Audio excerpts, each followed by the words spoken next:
Salut à chacun les amis. Alors, la lumière est pas très bonne. Ça fait longtemps que j'ai pas fait de vidéo. Tac. Du coup là je suis en vacances à Lourdes, mais avec le confinement je pars à la campagne samedi. Et aujourd'hui c'était une petite vidéo pour dire que j'allais bien, que la sortie s'était bien passée. J'espère que vous allez bien. C'est pas le Covid, hein, c'est des reflux gastriques à cause du stress. Oh, super glamour. Je vous remercie pour tous vos soutiens. Il y a plein de sujets que je vais aborder prochainement. Par exemple, comment faire pour ne pas victimiser et non pas et, et non plus ne pas être trop violent avec quelqu'un qui est malade, parce qu'il est atteint d'une maladie mais il reste une personne avec des défauts.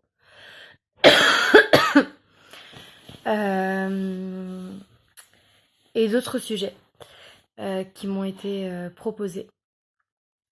Là simplement je vais vous parler du confinement. Donc moi comment j'ai vécu le confinement en tant que personne malade, c'était très difficile. J'étais dans un 27 mètres carrés avec mon ancien compagnon. Et le plus dur c'était de vraiment n'avoir rien à faire, comme beaucoup de monde je pense. Mais nous les gens fragiles, quand on fait rien, on tourne dans notre tête toutes nos souffrances. Je vais vous refiler des trucs dégueux. Et du coup, ça, je pense que c'est un truc qui peut être vraiment embêtant. Et du coup, je remets une couche en fait sur le fait de ne rien faire. Moi, ce que m'a appris la maladie, c'est à me poser et à faire moins de choses. En fait, comment éviter un burn-out et comment... c'est la tempérance en fait. C'est calmer le jeu quand ça va trop vite, etc. Et le confinement, c'était dur parce que je faisais rien, mais j'ai quand même kiffé. Après, ça commençait à être vraiment dur parce que je voulais me lancer, etc., etc. Mais bon, je me suis rendu compte après que j'étais pas prête. Mais c'est une autre histoire. Du coup, vous tous qui allez être en confinement, je vais laisser des vidéos pour continuer de parler des maladies psychiques, mais aussi je vais essayer que ma chaîne s'élargisse un peu plus à parler de l'espoir. Et du coup, je pourrais aussi vous raconter des trucs juste pour vous divertir. Et comme à la base j'étais comédienne chanteuse, je sais pas s'il y en a qui le savaient, je vais faire de la musique et avec des amis. Donc je laisserai sans doute peut-être des vidéos s'ils sont d'accord, en tout cas des enregistrements.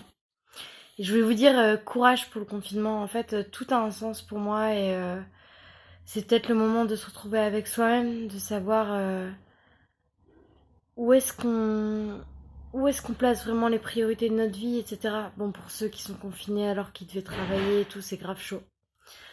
En tout cas, par rapport à la maladie, même la maladie bipolaire ou schizophrène ou quoi, il peut y avoir aussi un autre point étrange, c'est qu'en fait, ça peut arranger des gens qui sont dans le confinement.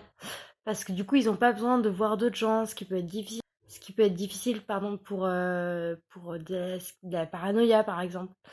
Ils peuvent ne rien faire en culpabilisant. Enfin, ne rien faire sans culpabiliser, pardon. Donc, paradoxalement, il y a beaucoup de gens qui avaient vécu le premier confinement, des gens que je connais qui sont atteints de quelque chose, qui l'avaient bien vécu et qui avaient eu du mal avec le reconfinement. Donc voilà, je voulais vous parler de ça. Sinon, là, j'ai des reflux gastriques parce que je suis stressée, parce que j'ai beaucoup d'émotions. Et comme d'habitude, pour comprendre mieux la cyclothymie, quand il y a trop d'émotions, ça demande énormément d'énergie. Du coup, on a besoin de se reposer. Donc là, je vais me reposer un petit peu. Et, et voilà, donc n'hésitez pas, petit bilan, à faire des pauses dans votre vie quand vous sentez que... Parce que vous aussi, vous pourriez faire un burn-out. Enfin, j'espère pas, mais quand vous sentez que ça monte trop, que c'est trop speed. Et puis ce confinement, essayez de trouver quelque chose à faire peut-être de différent. Appelez vos proches, quelqu'un qui est dans le besoin, je sais pas, faites de la couture, du tricot, j'en sais rien. Kiffez quoi. Voilà, une petite vidéo pour dire que je suis bien sortie, que la sortie s'est bien passée, que mon traitement se régule peu à peu. Et, euh, et que, euh, et que je pense bien à tous ceux qui sont hospitalisés pendant le confinement. Voilà, à très vite. Bye.